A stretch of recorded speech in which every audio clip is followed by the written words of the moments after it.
말씀입니다. 다른 복음은 없나니 갈라디아서 1장 8절입니다. 그러나 우리가 혹은 하늘로부터 온 천사라도 우리가 너희에게 전한 복음에 다른 복음을 전하면 저주를 받을지어다. 아멘. 오늘 보실 하나님의 말씀은 마태복음 21장입니다. 21장 23절에서 31절까지 보겠습니다. 23절에서 31절, 32절까지 보겠습니다. 36쪽, 35쪽이나 36쪽입니다. 마태복음 21장 23절에서 32절까지 보겠습니다. 21장 23절 제가 먼저 한 절 읽겠습니다. 예수께서 성전에 들어가 가르치실 때 대제사장들과 백성의 장로들이 나와 이르되 너희가 무슨 권세로 이런 일을 하느냐 또 누가 이런 이 권위를 주었느냐.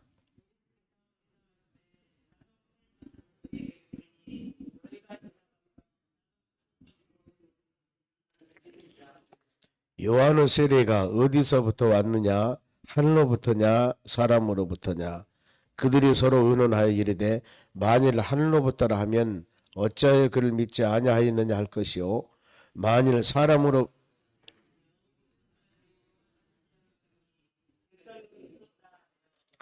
예수께서 대답하여 이르시되 우리가 알지 못하노라 하니 예수께서 이르시되 나도 무슨 권위로 이런 일을 하는지 너희에게 이르지 아니하리라.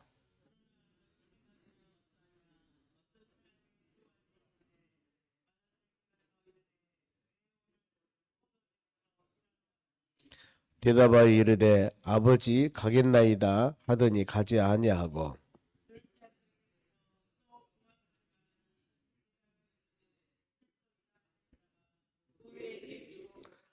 그 둘 중에 누가 아버지 뜻대로 하였느냐 이르되 둘째 아들이냐이다.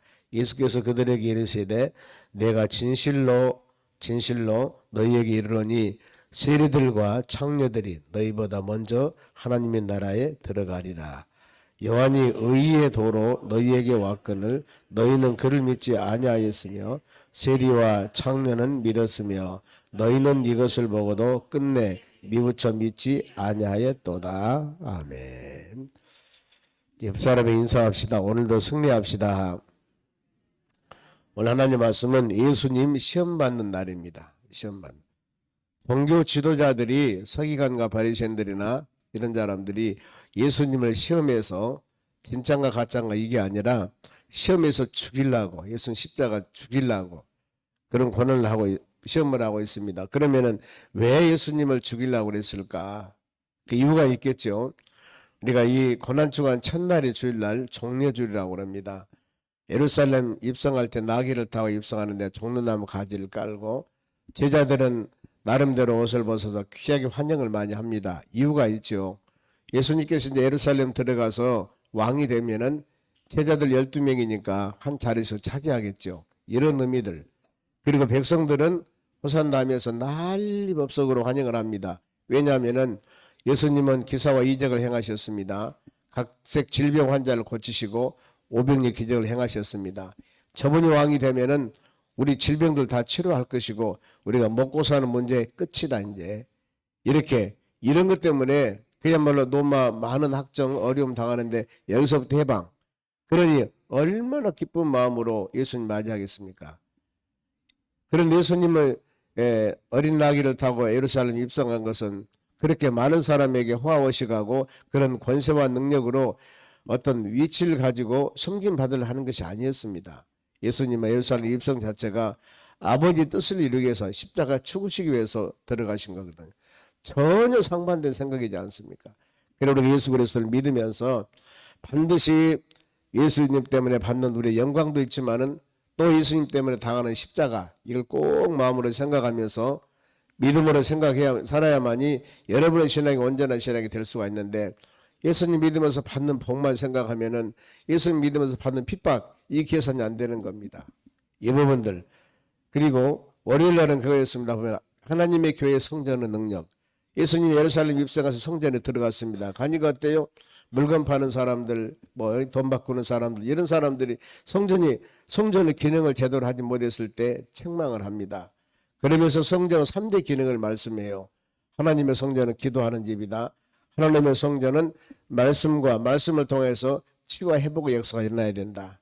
하나님의 교회는 찬양이 있어야 된다. 이게 바로 3대 기능이었습니다. 그러면 오늘은 이제 종교 지도자들이 돈 바꾸고 나름대로 성전에서 이것저것 많은 장사를 하고 이익을 받는데 이들이 가만히 있겠느냐. 세상에서 제일 어려운 것은 뭐냐면은 우리의 생활수단을 점령하는 겁니다. 생활수단에 어려움을 주는 것. 이게 너무나 힘든 겁니다. 만약에 직장을 다니다가 2분의 1로 봉급이 깎인다고 합시다. 그러면 여러분 그 직장 온전히 다니겠습니까? 우리가 행하는 모든 삶 가운데 이런 부분에 걸림돌이 된 문제가 되는 겁니다. 심지어는 동물도 먹이 먹는데 새끼들이 달라들면 동물도 새끼들도 문다니까요. 먹는 거 우리의 생활수단 앞에서는 누구도 하고 장사가 없습니다. 그렇잖아요. 본인들은 지금 그 하나님의 성전에서 그것 때문에 먹고 마시고 사는데 생활하는데 이 생활수단을 끊어버렸으니 이상한이 와서 가장 바로 얼마나 힘들겠습니까? 그래 어떻게 시험을 해서 저 예수님을 바로 죽여야 되겠다. 이런 마음을 가지고 그 종교 지도자들 이런 사람들이 시험을 하게 됩니다. 그 이유가 그래서 먼저 오늘 말씀 예수님이 시험을 당하는데 그 전에 바로 찬미하고 예루살렘을 떠났다고 그랬습니다. 그리고 옆에 이제 17절 말씀 보면은 그들이 떠나 성 밖으로 베다니에 가서 거기서 유하니라. 그렇게 책망하시고 예수님 예루살렘을 나왔습니다. 나와서 베다니라는 곳에서 하루 주무시고 그 다음에 아침에 다시 성전에 들어가셔요. 그런데 베다니는 예루살렘부터 약 한 2-3km 직선으로 된다고 그러는데 5km 정도 된다고 그럽니다. 그래서 예루살렘 그곳에 책망하고 나와서 베다니에 있는 곳에 주무시고 다시 예루살렘 입성을 합니다. 예루살렘 들어가는데 아침에 들어갑니다. 길가에 무화과 나무가 있습니다. 열매가 없는 무화과 나무를 책망하니까 말라버렸습니다. 제자들이 뭐라고 합니까? 이상히 여기죠. 그때 가르침입니다. 믿음이 있고 의심하지 말라. 그리고 제자들에게 믿음을 가져라. 기도할 때나 모든 것 행할 때 내가 한마디 행한 이 언어가 반드시 이렇게 되어짐을 믿음을 가져라. 이것을 가르치고 있습니다. 그러면서 이제 본문의 말씀이 시작이 됩니다. 23절 다시 보겠습니다. 예수께서 성전에 들어가 가르치실 때 성전에서 책망하고 성전을 정화시키고 말씀을 가르치십니다. 그때 핍박자들이 나타납니다. 대제사장들, 하나님의 성전에서 제물을 드리는 사람들입니다. 백성들은 장로, 지도자들이죠. 보면은요. 나와 이르되 너희가 무슨 권위로 이런 일을 하느냐? 또 누가 이 권세를 주었느냐? 그러죠. 어느 날 갑자기 어린 낙이 타고 오신 그분이 성전에서 가르치고 성전을 책망하고 막 그야말로 휘저서 버리거든요. 이랬을 때 거기에서 누리고 있는 사람들, 대제사장들이나 안 그러면은 이 장로, 나름대로 교회에서 영적 권력 갖고 있는 사람, 당신 누구이냐? 여기는 우리 자리고 우리가 일을 행하고 있는데 와서 이렇게 행하느냐? 이것을 물어봅니다. 그래서 예수님 대답을 하죠. 24절. 예수께 대답하여 나도 한 말을 너희에게 물으리라. 바로 대답하지 않습니다. 너희가 대답하면 나도 무슨 권위로 이런 일을 하는지 알리라. 역으로 다시 물어봅니다. 역설적으로. 그랬을 때 예수님은 그들에게 그럽니다. 요한의 세례가 어디서부터 왔느냐? 세례 요한이 회개하라 천국에 가까웠노라. 이랬죠. 그랬을 때 어디서 왔느냐? 하늘로부터냐? 사람으로부터냐? 그러면서 그들을 꼼짝 못하도록 만듭니다. 그들이 의논하 이르되 만일에 하늘로부터라면은 어찌하여 그를 믿지 아니하느냐? 요한이 지금 광야에서 회개하라 천국에 가까운 나라 외쳤을 때 그리고 요단강에 세례를 주기도 합니다. 예수님 요한에게 세례를 받습니다. 그런데 이렇게 요한이 말씀을 선포하고 돌아오라 했을 때 요한이 하나님이 보낸 사람을 한다면 전부 말씀 순종하고 그대로 해야 되는데 왜 그러지 않았느냐?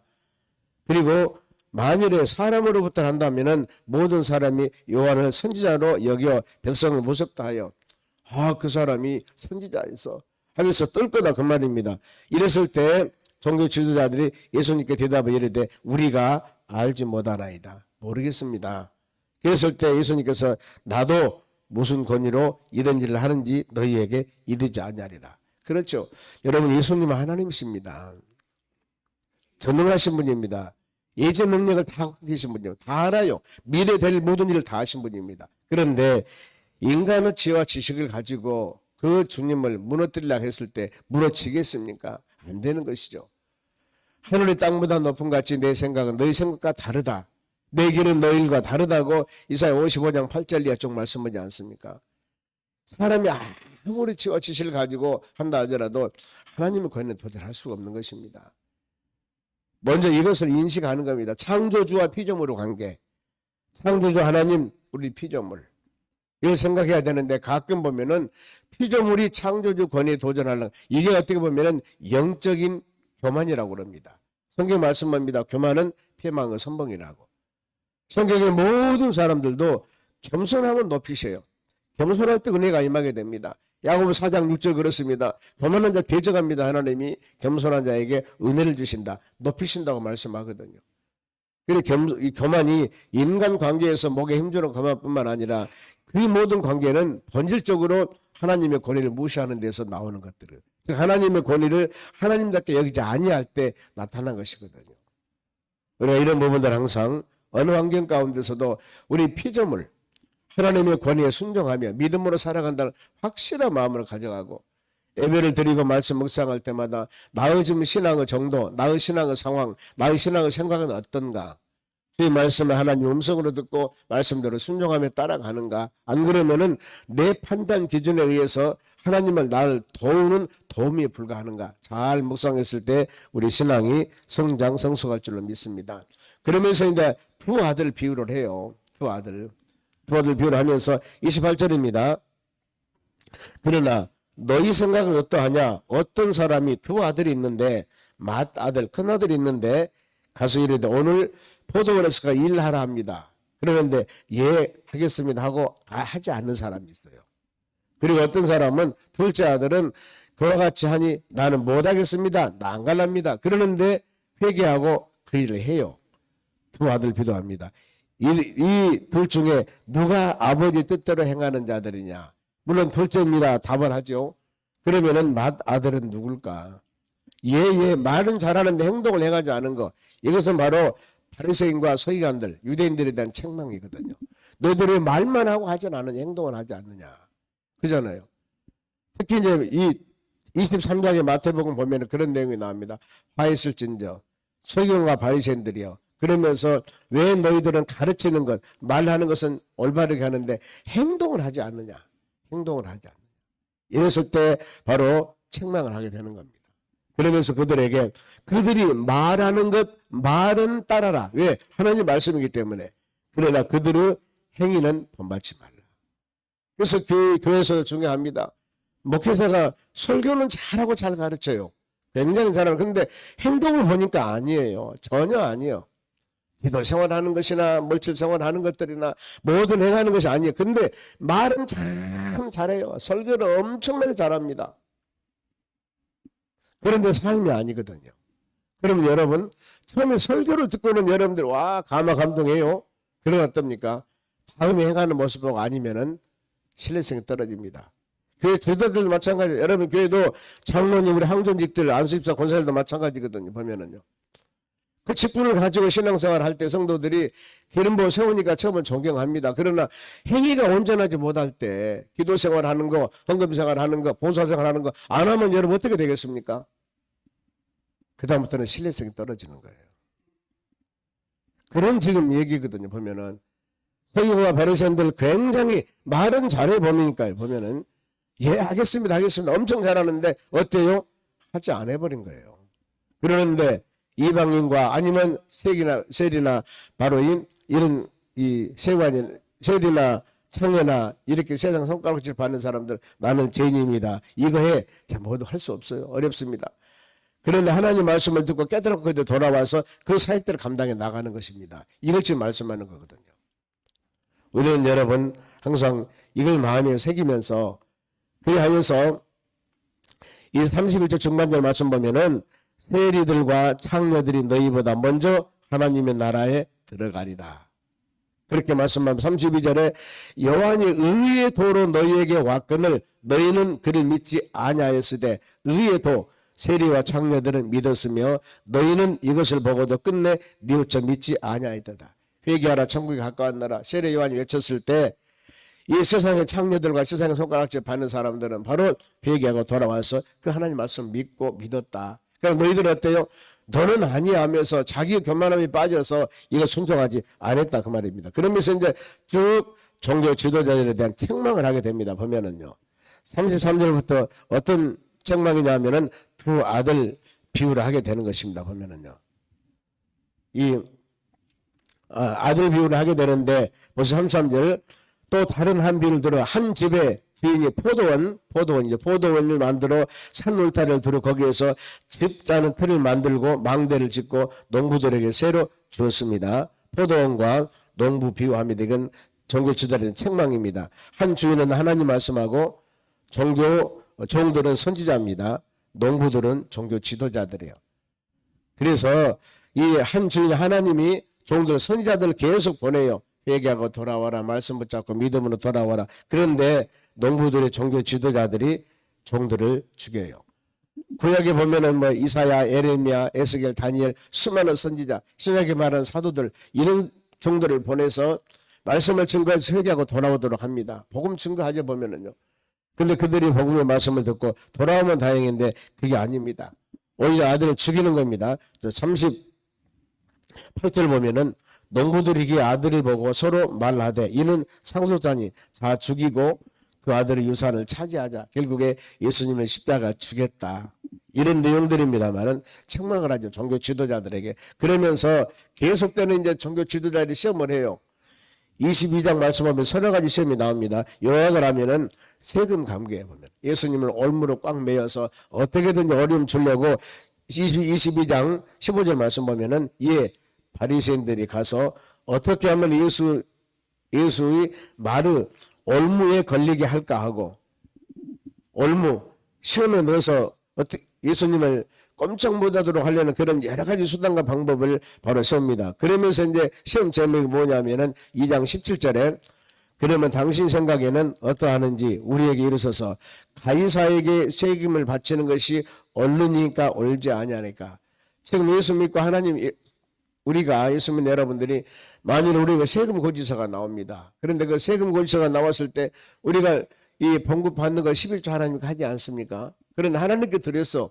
근데 무슨 정부에 세금을 내? 내가 하나님께 세금을 11조를 드렸는데 이랬을 때 가이사에게 세금을 바치는 것이 옳으니까 옳지 아니하니까 이렇게 물어봅니다. 그랬을 때 뭐라고 했으면 답변합니까? 21절 이르되 가이사의 것이니라 이에 이르시되 그런즉 가이사의 것은 가이사에게 하나님의 것은 하나님에게. 국가에 관한 모든 의무도 다 해야 되겠지만은 신앙에 관한 하나님에 관한 의무도 다 해야 된다 그 말입니다. 이거 지금 맞아.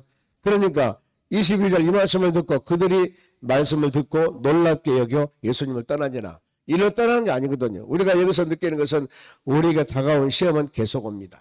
계속 하나님 나라 갈 때까지. 내가 이 산을 넘었으니까 이 고비를 넘었으니까 안전지대 이게 아니에요. 보면은 마태복음 4장에서도 예수님 시험할 때 마귀라는 놈이 3번 시험했습니다. 여기도 보면은 계속 나와요. 이 정도 있으면 KUP로 당했으면 안 되겠다. 포기해야 되겠다. 그런데 그게 아니에요. 다음에는 이제 부활에 관한 부분들입니다. 부활 후에의 가족관계. 이 23절 말씀 보면 부활이 없다는 사두개인들입니다. 이 사람들은 천사도 없다고 하면서 부활을 부정한 사람들을 보면은요. 영적인 세계. 그런데 이 사두개인들이 어떤 얘기냐면은 만일에 24절 선생님이여 모세가 일렀을 때 사람이 만일 자식이 없이 죽으면 그 동생의 그 아내에게 장가들어 형을 위하여 이 상속자를 세울지니라 하고 하였다 그랬습니다. 그러니까 계대결혼법이라고 그럽니다. 보면은 어떤 내용이냐면은 어떤 사람이 지금 7형제가 있는데 7명의 아들이 있어요. 그런데 제일 큰 아들이 결혼했는데 형수가 죽었습니다. 큰 아들을 이 형님의 부인이 죽었습니다. 그러면 어때요? 자식을 후대를 남길 수가 없습니다. 형님이 그러면은 둘째 형님이 죽고 셋째 형님이 죽고 계속 죽었을 때 그 여인이 하나 있는데 그 여인이 지금 자녀를 못 낳아요. 이랬을 때 7명의 형제들하고 같이 결혼해서 살았습니다. 그런데 죽어서 바로 이 28절입니다. 그런즉 그들이 다 그를 취하였으니 부활 때 7 중에 누구 아내가 되겠나이다. 복잡하죠 보면은요. 제일 먼저 결혼해서 이 한 여인하고 살았는데 자녀가 없어. 그래서 또 계속 7명의 형제들하고 다 살았는데 그러면은 세상말로 하나님의 나라에서 누구 각시냐 그 말이에요. 누구 부인이냐. 굉장히 어렵겠죠. 이랬을 때 30절 말씀에 답을 합니다. 부활 때에는 장가도 아니 가고 시집도 아니 가고 하늘에 있는 천사들과 같으니라. 답이 딱 나오지 않습니까? 하나님의 나라는 시집가고 장가고 이런 게 없다. 이렇게 답을 하거든요. 그러니 이 33절 보면은 무리가 듣고 그의 가르침에 논란이라. 그럼 이 정도 되었으면 이제 말 것인데 또 시험해 보면은요. 34절. 예수께서 사두개인들이 대답할 수 없다 하셨다면 듣고 이제 바리새인들이 또 나타납니다. 그러면 어떤 시험이냐면은 이 가장 우리가 수많은 계명이 있는데 그 중에서 제일 큰 계명이 무엇입니까? 이걸 물어봅니다. 그랬을 때 37절에 예수께서 이르시되 너는 마음을 다하고 목숨을 다하고 뜻을 다하여 주 너희 하나님을 사랑해라. 하나님 사랑이죠. 근데 이것이 첫째 계명인데 둘째 39절 둘째도 그와 같으니라. 내 이웃을 내 자신같이 사랑하라 했으니 그걸 결론합니다. 이 두 계명이 온 율법과 선지자들을 강령이니라. 강령. 이게 모든 것들은 바로 두 계명이 율법과 선지자들 강령이라. 하나님 사랑, 이웃 사랑 안에 모든 말씀이 다 들어있다 그 말이에요. 여기서 이 강령이라는 단어는 종화, 뜻인데 매달리다는 의미도 있습니다. 모든 우리가 말하는 성경, 신구약 모든 말씀에 바로 그 말씀은 하나님 사랑과 이웃 사랑 안에 주렁주렁 맺어 있는 열매에 불과하다. 두 가지. 하나님 사랑과 이웃 사랑이 가장 중요하다고 이렇게 말씀합니다. 그리고 계속 하나님께서는 이제 46절 2절의 마지막 보면은 한마디도 너희 대답하는 자가 없고 그날부터 감히 그에게 묻는 자가 없더라 그러고 마칩니다. 보면은요. 우리가 인간의 지혜와 지식은 하나님의 권능에 도저히 도달할 수가 없는 것입니다. 그래 항상 우리는 아무리 우리가 많이 가졌고 사람들이 배우는 이론과 논리가 아무리 뛰어나다 하더라도 하나님의 권위에서는 도전할 수 있는 일이 아닙니다. 그래서는 안 되고요. 고난주간을 맞이하여서 우리가 마음으로 새길 것은 예수님은 어떻게 사람이 시험할 수가 있겠습니까? 주님의 선한 뜻에 마음에 새기면서 믿음으로 승리해 나가는 것입니다. 혹시라도 우리 신앙이 자로 나오는 치우쳤거나 내가 가진 지식과 내가 가진 어떤 것을 통해서 하나님의 권위에 도전하거나 하나님의 권위에 불순종한다면 이건 올바른 것이 아닙니다. 하나님 말씀은 진리입니다. 변치 않습니다. 마음에 깊이 새기면서 어떤 상황이라 하더라도 귀한 말씀을 마음에 새기면서 이것이 내 심령 가운데 믿음으로 받아들이지 아니할 때는 계속적으로 묵상하고 또 묵상하면은 어느 날 이 하나님의 말씀이 우리에게 은혜가 사랑이 되어서 그것이 마음으로 믿음으로 받아들이는 역사가 일어날 줄 믿습니다.